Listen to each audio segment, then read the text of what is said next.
coming towards the boat! Quick! Battling a super sea beast and its killer sword. Fast! All ahead full! All ahead full! Oh, what a fish! Oh! Okay. Taking a lot of life. Wrestling a whopper ray with a venomous whip. I see on the reef! Be careful of the sting, eh? Wrangling 600 volts of electrifying eel. I was about to fall in the water with the eel because it's just the sheer force of it pulling me in. And a surprise showdown with a prehistoric chainsaw. It just swings around, and if it hits anything, it's going to dig in very, very deep. In extreme encounters of angler versus mega predator, these underwater hunters wield lethal arsenals. It's Hooked, Deadly Weapons. Whoa. Oh my God.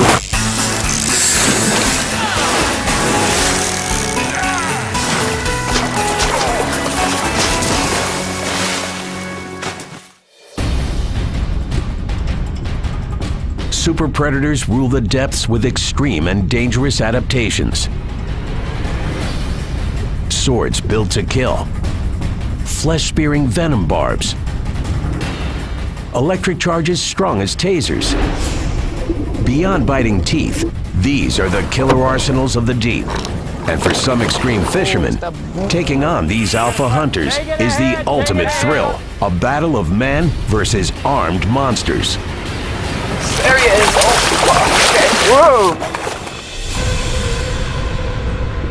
The ocean's alpha hunters have ancestors ripped from science fiction with deadly weapons to match.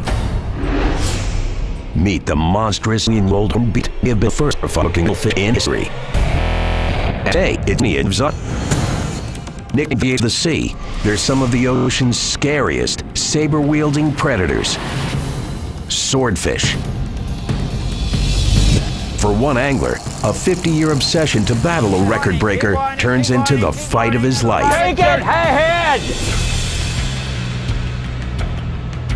May 27, 2003, the Bay of Islands, northern New Zealand. In one of the most remote fishing meccas on Earth, devoted amateur angler Jerry Garrett sets out with his fishing buddy Jeff Stone and Jeff's girlfriend Heather. Skippy gear out. Their target? Whopper swordfish. Since Jerry's first swordfish catch in 1950, fish on Earth. A very powerful fish, and one that is the quest of every big game.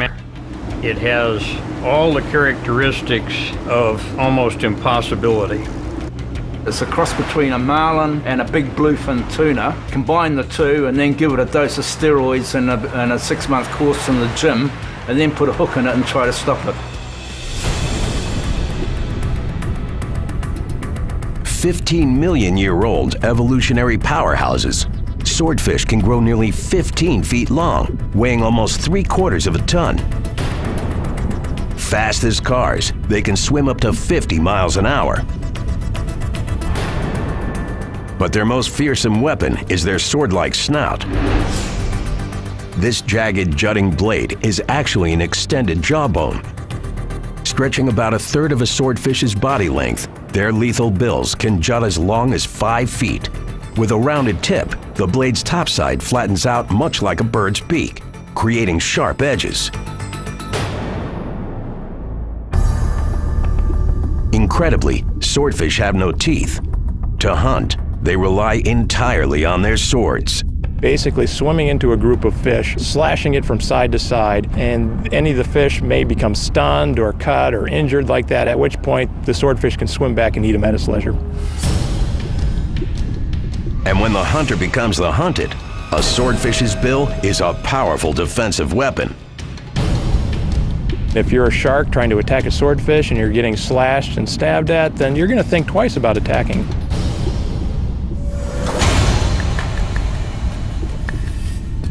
Yet not long ago, these tenacious predators nearly disappeared from the planet. In the 1990s, swordfish populations reached dangerous lows. Global conservation has helped the fish recover. Today, swordfish are on the rebound. Using responsible practices, adventure anglers can once again test their strength and skill against these sword-wielding hunters.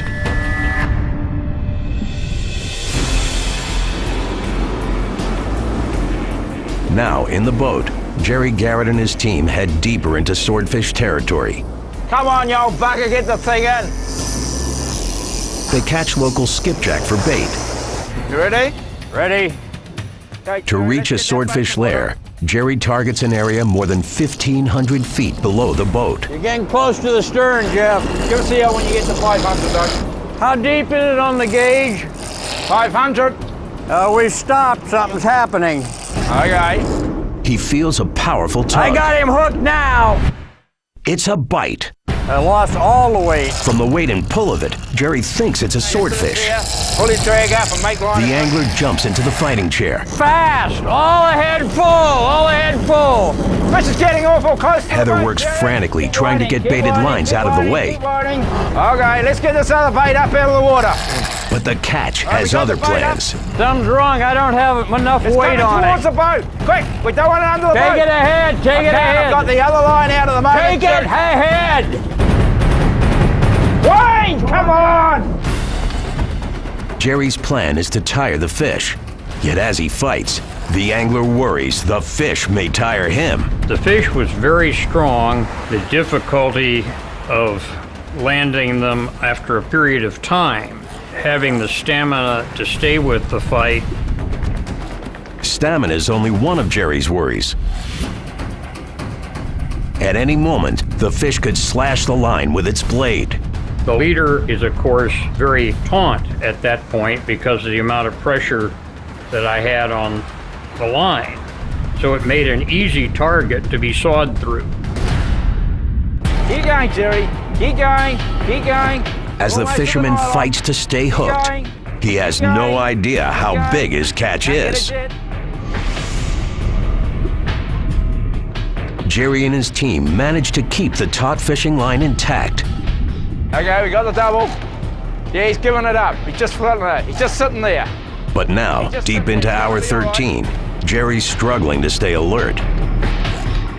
Incredibly, the exhausted angler reels against the fish for another hour and 20 minutes. He still hasn't had a glimpse of his powerful opponent in the flesh. A bit more. Then, in a sudden burst, an enormous sword slices through the water. Holy guacamole, what a fish! The team is stunned. Oh, what a fish! It's the biggest swordfish any of them have ever seen. Keep going. We're almost to the nylon. Its slashing weapon is close enough to touch. Give me the gaff, Heather. Give me the gaff. Okay, give me the gaff. Give me the gaff. Holy guacamole! That's when things were very exciting and yelling, and I got out of the chair, unbuckled myself from the fishing tackle, and grabbed the sword. Grabbing hold of a swordfish bill is extremely dangerous. In addition to flesh-cutting bony edges, swordfish bills are covered in septic bacteria. Jerry's ultimate catch is in reach. But the real battle against the swordfish and its deadly weapon has just begun. The fish swung the head and knocked me across the cockpit into the side. Got it. Oh! I just sat there and said, oh, I'm not going to try that again. Seeing it up close, the whopper billfish stretches longer than a surfboard. He's big, all right. Jerry thinks it may be a record breaker, Let's get out of here.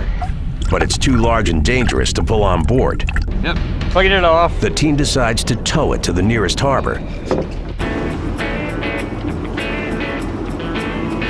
Steaming into their home port, Jerry's 50-year obsession is at stake. We came into the wharf with my flag flying that I bought in 1959 when I caught my first swordfish. And we proceeded with the weigh-in process. The catch stats are stunning. The swordfish weighs 813 pounds, stretching 12.8 feet long. It's a world record. To be able to actually land one of some size is a feat that very few worldwide big game anglers have accomplished. 14 hours and 20 minutes behind those controls is really a lot longer than I wanted to be there, but just great. Just mind-blowing.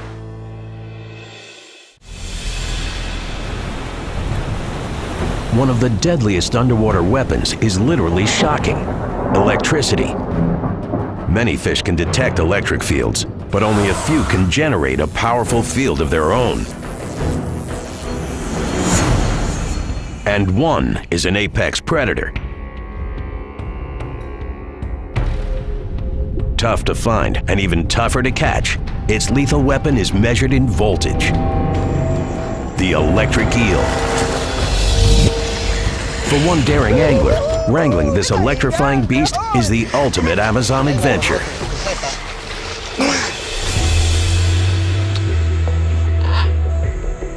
May 15th, 2010, Amazon Basin, Peru. Deep in the rainforest, Anthony Giardinelli runs an expedition lodge. Anthony leads clients through the untamed jungle. But for him, one of the most extreme tests of skill is the hunt for the electric eel. Randy, desata la soga. Vamos a agarrar este pez eléctrico.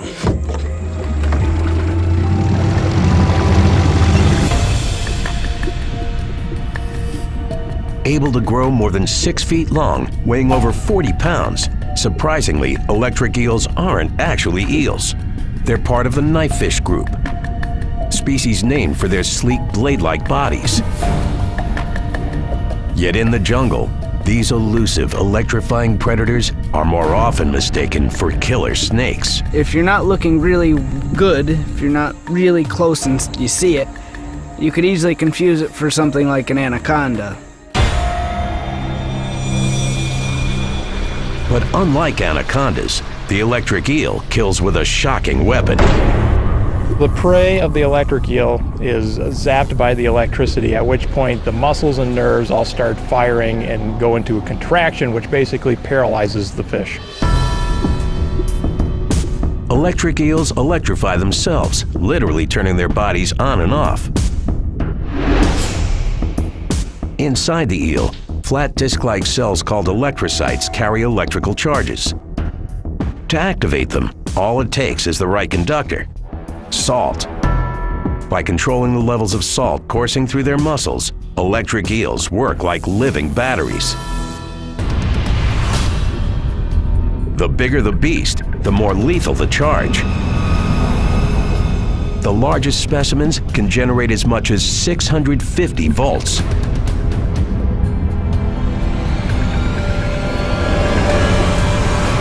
Wielding their weapon like a taser, electric eels stun fish, amphibians, even birds, and small mammals. Once they've stunned their prey, they swallow it whole. And even more remarkable is what they can do to predators. They can deliver shocks for an hour or more if they need to, so even if a crocodile or a large catfish or something else is trying to attack it and thinks it can wait it out, that's not going to work. The electric eel can defend itself for long periods of time. Electric eels never deliberately attack people, yet accidental contact can kill. The biggest danger from an electric eel is getting into the water, getting zapped, falling unconscious, and then drowning. There's a lot of drowning deaths in the Amazon are blamed on electric eels.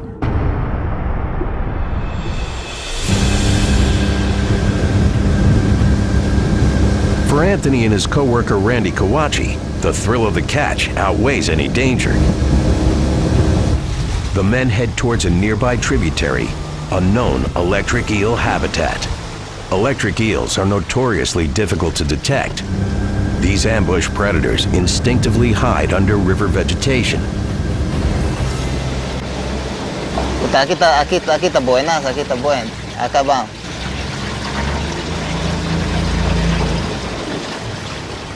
The team locates their target spot.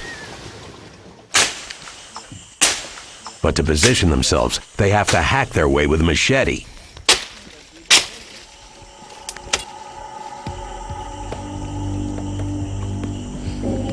The anglers use two strategies. They lower the bait under dense plants, and they agitate the surface to attract attention.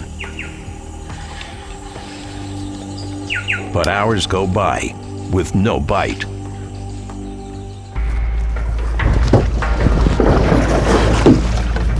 Anthony decides to change location, moving deeper into the tributary. To get there, the men must hike into the jungle.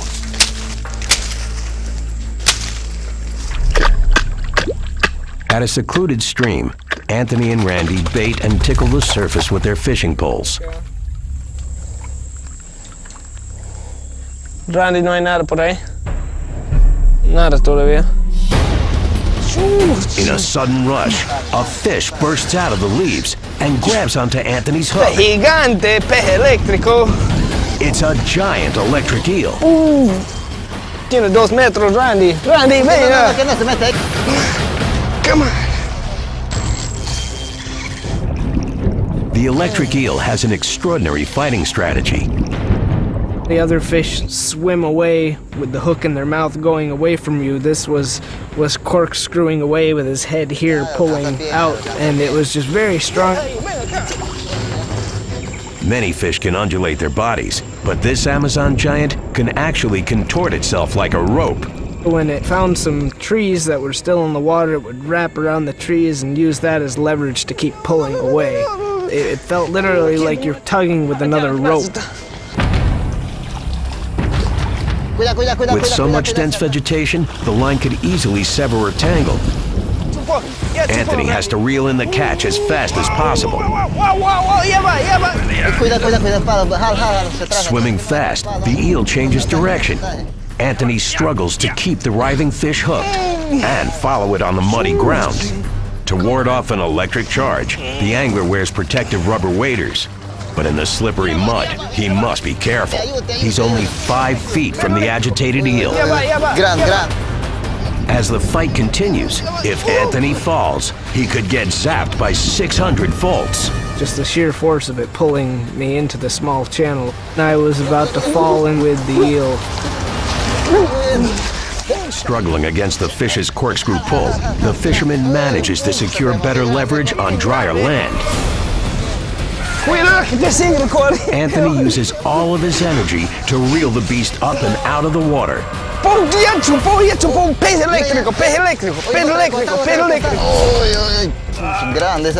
On the bank at last, it's one of the largest electric eels Anthony's ever seen. The whopper knifefish measures 6 feet, 3 inches long, weighing over 30 pounds. Anthony wants to release the catch back into the main river, but it's a daunting challenge. Any touch could trigger an electric shock. A protective bag must cover the fish at all times.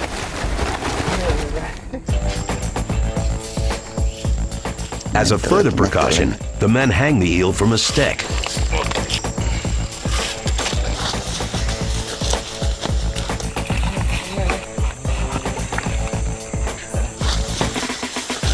Watching the enormous eel slide back into its Amazon lair, Anthony's thrilled. It was probably one of the most sensational fights I've ever had.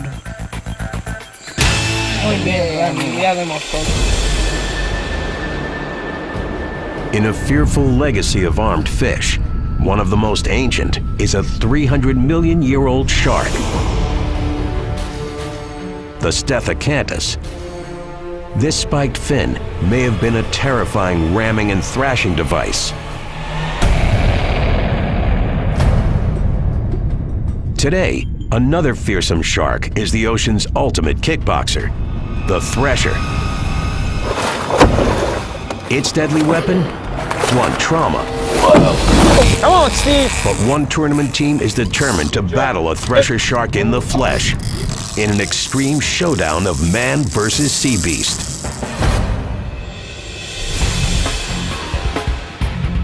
September 9th, 2006, Portland, Maine. Steve York joins his friends Mike and Bob Soucy for the 2-day Casco Bay Shark Tournament. On the tournament's first day, Mike and Bob spotted a huge thresher shark in the waters.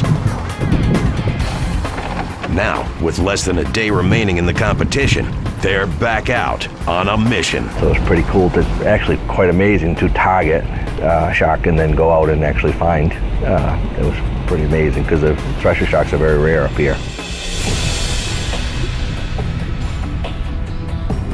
Massive and deadly, the thresher shark can grow as long as 20 feet, weighing up to 750 pounds.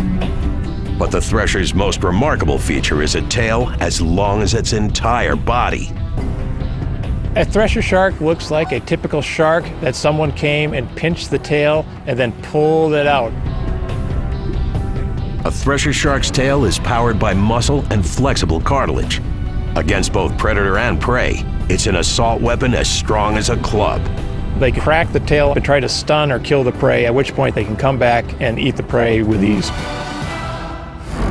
Oh, he's pissed. For anglers, thresher tails can make these powerful sharks impossible to catch. If you don't keep constant pressure and keep that line tight, he can get his tail around the line and break you off that way with the power of that tail. Oh my God.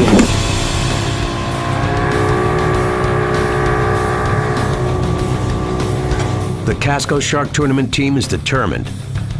On board, Mike Susi throws ripe chum into the water.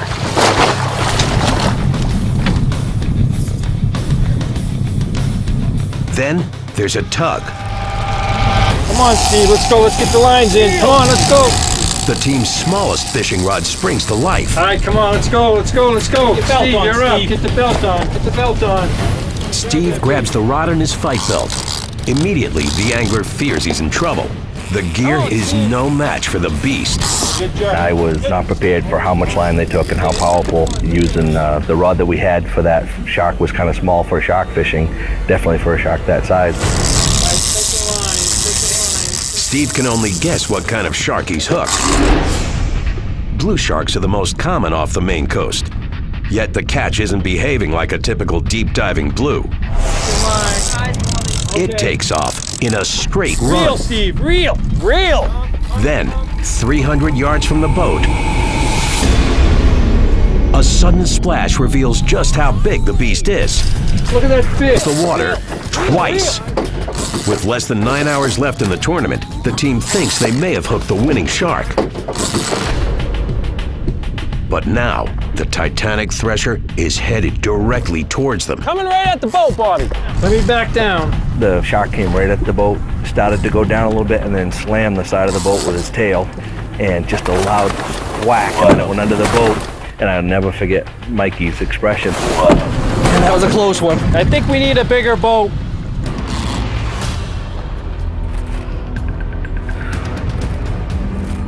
Two and a half hours into the fight, there's a problem. The bait is sliding up the line. Bait on the line, bait on the line. Steve, we gotta get the bait off that line. All right. Bobbing at the surface, it's attracting other sharks. If a hungry shark bites through the line, the catch is lost. Brian. The team needs to cut the bait loose with a knife. One wrong move, and they'll lose the giant thresher and the tournament.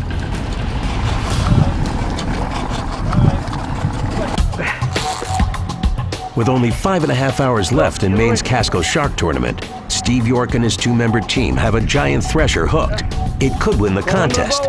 But now, as other sharks move in, the anglers have to cut their bait loose without severing the line. When we finally got him close enough, Mike was able to reach onto the fish and actually cut the fish away from the line, very, very gingerly, of course. Reel. The battle's far from over. Incredibly, Steve fights the shark for 2.5 more hours. Keep it going, come on. It's grueling, but the fisherman refuses to give up. Come on, Steve, reel. Come on, keep it going. At last, the thresher shark begins to tire. Steve manages to get the monster fish near the boat. He can't believe his eyes. I'd never seen one until that day, so it really gets your attention when you see it coming out of the water so big. Get the gap. It's far too big to bring on board. The team must tie the beast to the side. As they scramble to lasso it, the thresher unleashes its weapon. It's just slamming the side of the boat with its tail. With less than 3 hours to the tournament weigh-in, the anglers managed to tie a second line. At the weigh-in, the team's hunch was right. It's the Casco tournament's winning shark. The thresher measures 17 feet long, weighing a whopping 628 pounds, a Maine state record. When we get to the scales and found out how much it really weighed, you could have knocked me over with a feather. I just wasn't prepared for that. It was great.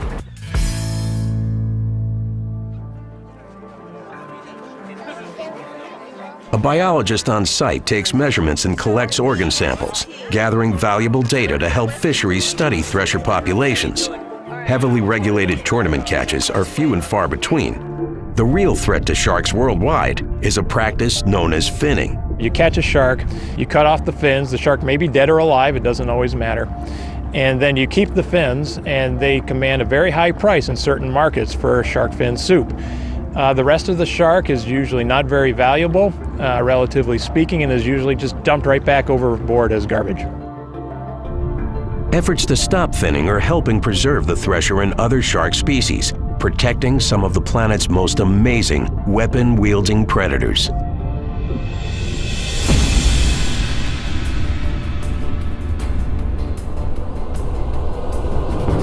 Among the ocean's armed hunters is an ancient beast with a venomous whip. The stingray. One daring angler is determined to battle this poisonous beast from shore, even if it means risking his life.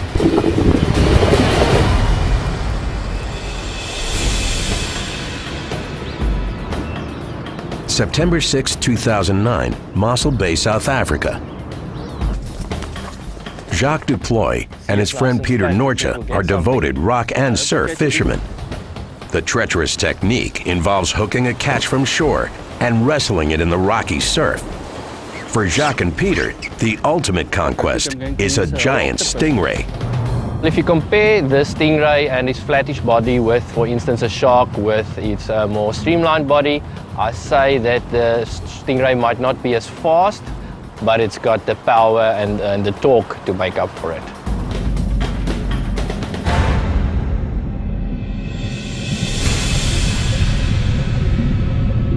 Lethal ocean flyers, hunting stingrays skim the sandy floor, sucking up prey with stealthy speed. But don't let their grace fool you. These prehistoric shark cousins are some of the ocean's most powerful behemoths. One of the biggest is the short-tailed stingray. It can get up to 7 feet across, 14 feet long, and weigh up to 800 pounds. And it's arguably one of the largest stingrays on the planet. To avoid predators, the stingray burrows into sand. Yet when camouflage fails, it whips out an agonizing weapon, a venomous barb called a sting. There are grooves running along the base of the sting, and in these grooves are venom glands. The sting normally is covered with skin, so you don't always see the serrations, but they're there. When it is attacked, the stingray will drive the sting into the attacker. The serrations open up the wound, the venom glands get ripped open, and poison goes into the wound. Lashing out its whip-like tail, a stingray injects a protein-based toxin. The venom attacks the nerves, heart, and circulation. The venom itself isn't lethal, but an attacker pays a painful price. The primary symptom is extreme pain. It also has consequences in that it can affect the heart rate, the blood pressure of the victim. That's short-term, cause nausea, vomiting, and a lot of other symptoms.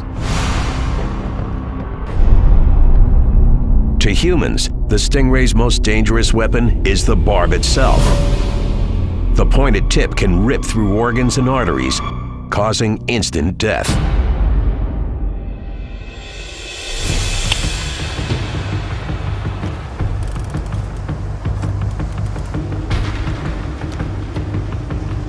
Now, on shore, Jacques and Peter set up their fishing gear. Peter, I'm going down to cast. I'll see you now, eh? Okay. One of the biggest rock and surf challenges is the cast. We have to make a cast of a minimum of 100 meters to allow us to get into the zone where fish is feeding. The men set their rods and scan the water, manning their lines in the sweltering South African heat. Now it's quiet now. I hope we get another pickup. It's very quiet. Then, one of the rods gets a tug. Jacques' reel peels out line in the blur. The angler jumps up and grabs hold. Taking a lot of line, eh? He can't see what he's hooked, but he can feel its power. I was fighting it as hard as I could. I know I was stretching my tackle to the limit, and I really wanted to land this one. The fish makes a sudden right turn. Oh no, it's going to the reef now. It's going to the reef, Jacques. You stop it before it's in the reef. It's headed fast, straight towards a shoreline reef. It's a rock and surf angler's worst nightmare. Once the fish have reached that reef, it will swim over it and dive down, and it will sever that front part of your line on the reefs.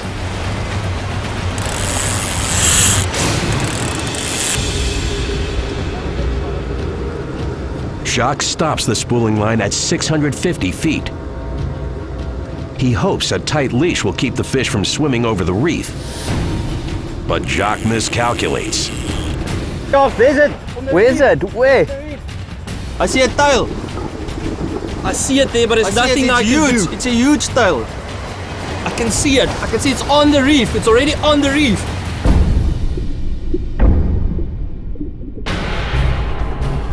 It's a massive short-tailed stingray. Jacques tries to reel the fish into deeper water. Reef, but it's too heavy. I'm just gonna hold it there. Then he gets a stroke of luck.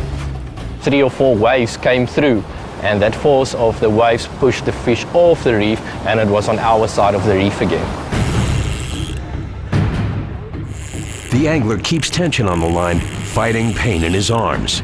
Peter, it's getting closer to the side. Can you run down and grab the leader? It's coming, eh? With a strong yank, Jacques gets the stingray close to him. Yet not close enough. I didn't have a choice. I had to go down closer to the rocks to avoid the line or the leader being snagged in the rocks right in front of us. When I was running over that rocks, I had to be careful. Jacques reaches the ray. Up close, it's far bigger than the fisherman expected. Just be careful. It's huge. It's coming, Jacques. It's coming. Be careful of the sting, eh? Oh, it's huge. Harder even than reeling it in, the real challenge is landing it. Jacques' friend Peter is ready to help wrangle the massive sea beast. But the stingray's too huge to lift. Their only hope is to catch the perfect wave. Just wait for the right wave to pull it up. Just wait. The longer Jacques and Peter wait, the more they're in danger. Pull it. The catch could strike back with a stabbing tail.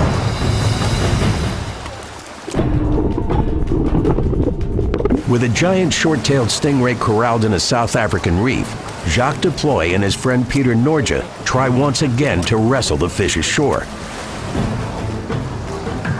At all times, they keep the ray's lethal weapon in sight. Gathering their strength, riding the waves, Here comes a big wave. the men manage to get the stingray to shore. Pull it.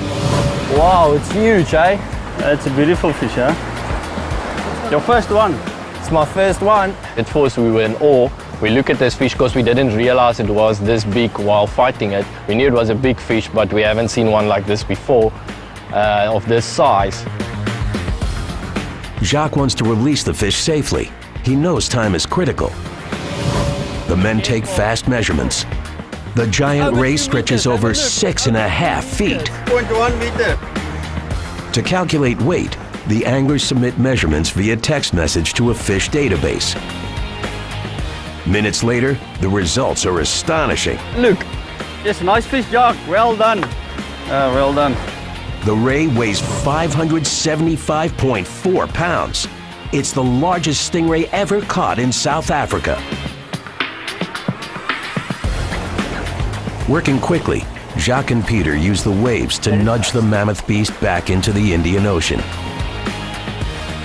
Short-tailed stingrays aren't officially endangered, but catch and release helps protect their populations for future encounters of man versus whopper, whip-tailed ray.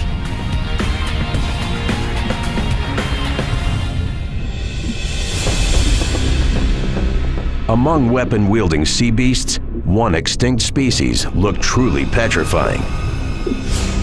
Helicoprion. This 300-million-year-old monster may have used its jaw like a tooth-covered lasso. Today, there's another jaw-dropping fish on the prowl. Combine shark, stingray, and swordfish into one astounding hunter, and it can only be the sawfish. This bizarre behemoth sports one of the ocean's strangest-looking weapons. But as sawfish fight for species survival, one extreme catch turns into a rescue mission.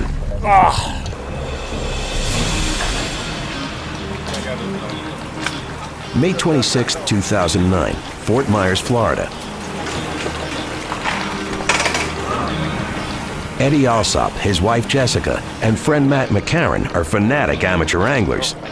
They usually catch local fish like tarpon, but today they're about to encounter an elusive, ancient beast. I've been here my entire life. I've known lots of people that go fishing, and there's only a handful of people that ever have seen a sawfish.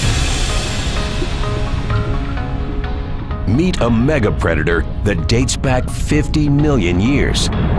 The biggest sawfish can stretch longer than 20 feet, weighing as much as a great white shark, over 2 tons.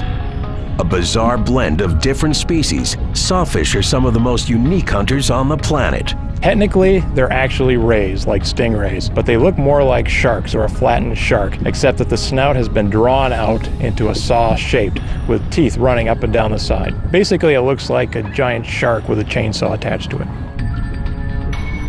Surprisingly, this striking chainsaw blade works as both a weapon and an antenna. The blade is called a rostrum, and these tooth-like structures are in large scales known as dermal denticles.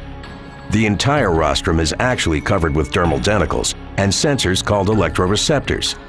The receptors pick up signals from living prey. Once a sawfish senses prey, it goes in for the kill. It can use the saw to go through a school of fish and slash it back and forth, and then it can go back and eat any of the fish that it may have killed or injured. Sawfish get so big, they have few predators. But if attacked, their saw becomes a defensive dagger. This is probably one of the reasons that the adults are not usually attacked by sharks. It can actually turn around and defend itself.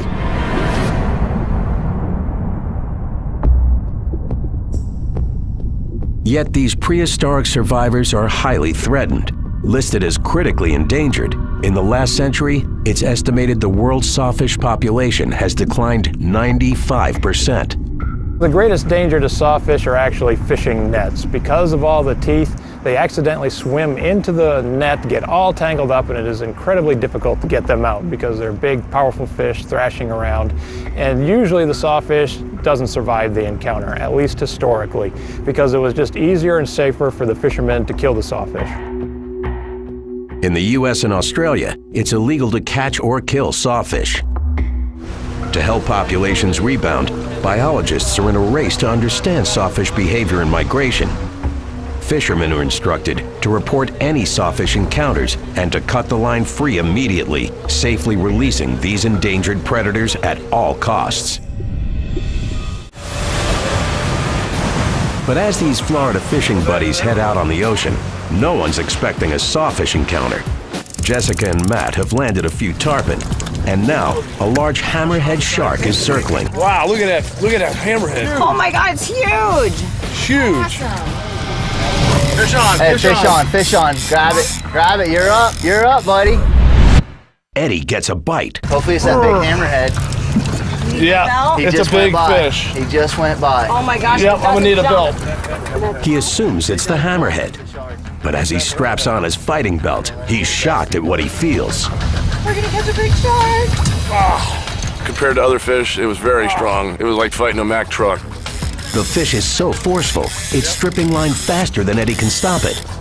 The angler has no idea he's hooked a prehistoric predator that's about to wield its weapon. Hopefully it's that big hammerhead. After setting out for a typical day's fishing, Eddie and Jessica Alsop and fishing buddy Matt McCarran are battling an unknown Goliath. I had to put both my thumbs on the reel to stop it from taking all my line off. If it would have run out of line, it would have snapped the line. We would have lost a fish. Eddie's convinced it's bigger than any fish he's ever encountered. As soon as he gains a few feet of line, the powerful whopper yanks it back.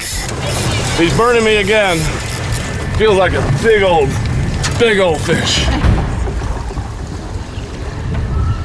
30 minutes into the fight, the beast changes strategy.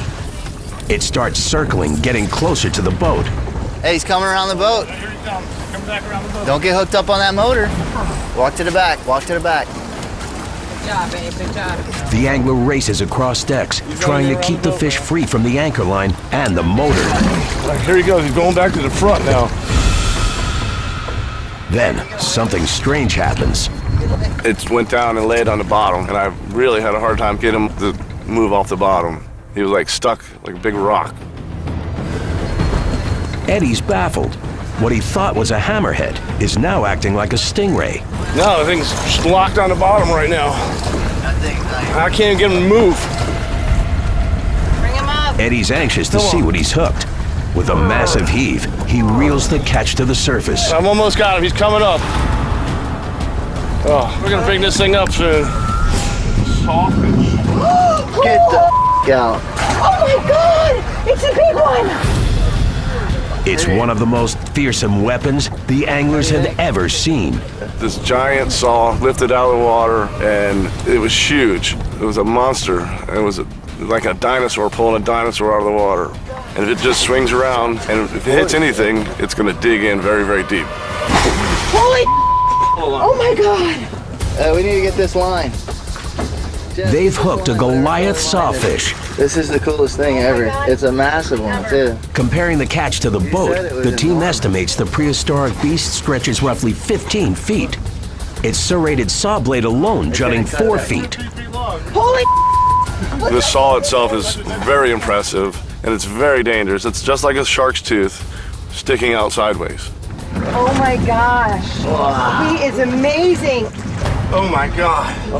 The anglers know they must release the sawfish swiftly and safely without landing it. Get this thing back in the water. But to do it, they have to tangle with its weapon. I touched him, man. Here's these pliers, Jess. Hand him the pliers. Matt grabs a pair of pliers and gets as close to the sawfish as he dares. Cut that, you gotta use the side thing. Jessica and Eddie watch Matt's every move. I didn't want nobody to get hurt, so it was very, very scary. Matt targets the fishing line at the base of the saw blade. With a fast flick, he severs the line. Good release.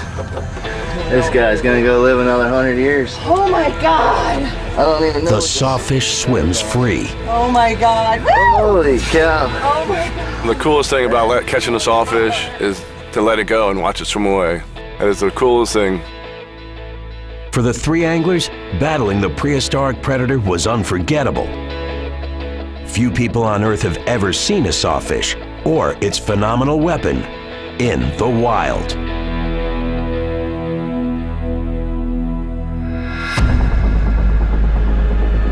Today, the remarkable rare encounter serves as a reminder of the ultimate challenge of man versus weapon-wielding fish.